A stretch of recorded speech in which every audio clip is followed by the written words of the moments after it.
Simon & Schuster Audio presents The Killing in the Consulate, investigating the life and death of Jamal Khashoggi, written and read by Jonathan Rugman.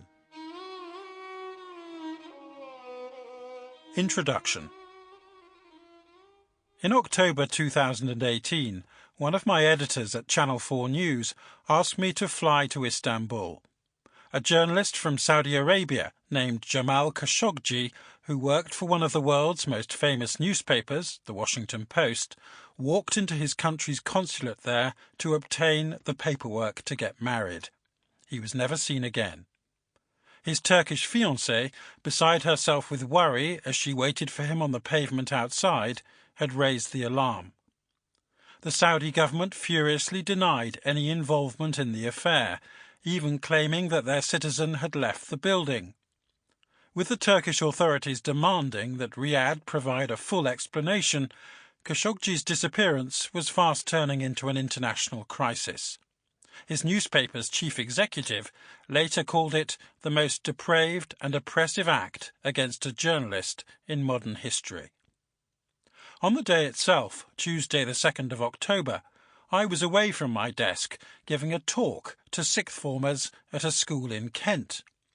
The talk was entitled Tales from the Front Line, an account of the perils of being a foreign correspondent in Iraq, Gaza and elsewhere. I had no idea that Jamal Khashoggi, a fellow journalist I'd never met, had been killed in Istanbul earlier that day. For several days, I fended off my editor's request to go to Turkey, arguing that I could cover the story from London. This was unusual. I lived in Istanbul during the 1990s and rarely turned down an opportunity to go back. In a faint echo of Khashoggi's story, I had also become engaged to my future wife in Turkey and was obliged to visit the British consulate in order to obtain the paperwork for us to get married there.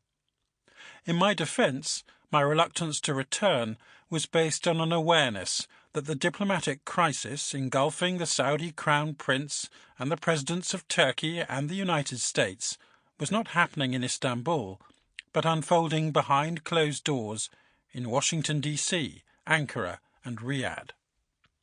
I sometimes rail against the cosmetics of television news, the need to be seen relaying information from outside a building, even if a reporter can't. Sample complete. Ready to continue?